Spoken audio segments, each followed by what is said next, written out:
What's your name, sir? Charlie Ray. Where are you from? Here in town. Share your thoughts on the Kentucky football program with me a little bit. No, I think it's an exciting program for a lot of those of us who have always been devoted football fans. How long have you been a devoted football fan? Since the beginning, since I was a little boy. Here for Kentucky? Correct. Huh? So what we would call a Kentucky pervert is somebody that likes football better than basketball. Exactly.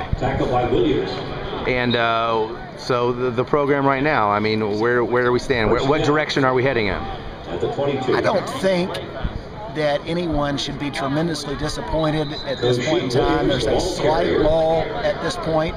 However, this is on the heels of the program's first 5-time straight bowl appearances with what I would argue is probably the most successful coach we've had with Rich Brooks. He took great pains to build this program in the correct manner, and I think it's still showing signs of the growth that he demonstrated.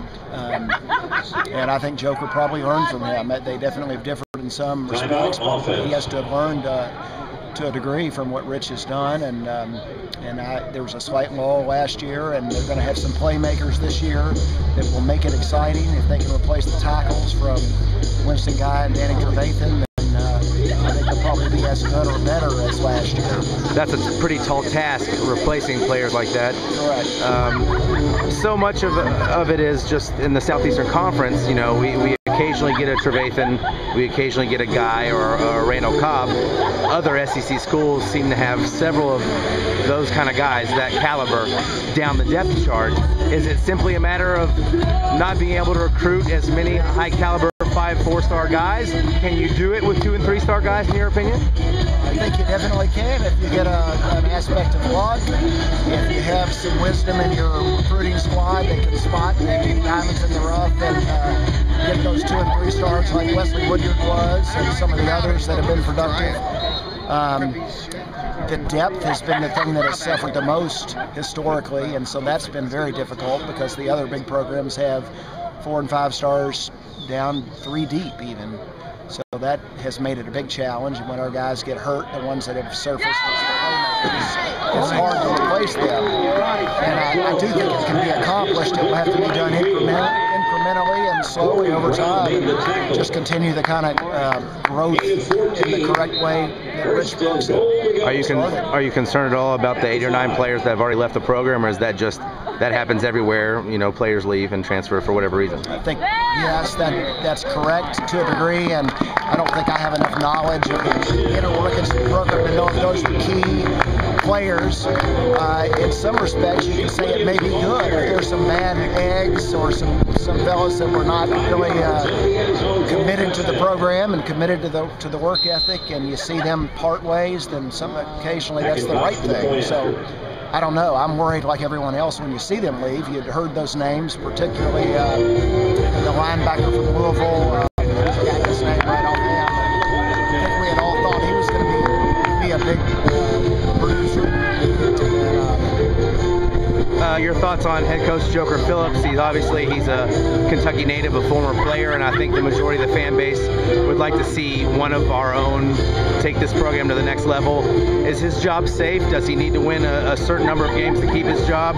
What direction is he taking this program in your opinion? I personally think it's the correct direction. I think he has the right points of emphasis. He stated those clearly last year. That was recruiting, which has to be number one, and winning. And to remain committed to those things is the correct points of emphasis. I know in this difficult climate, it's tough if you have a couple of bad years back to back. However, if you look back to 2006, when Rich Brooks first began to start going down the win column, that was at a point that everybody wanted to can him, and exactly. I'm so glad they gave him a chance to stick it out. One of the worst things for the program is constant turnover from new regimes, one to the next.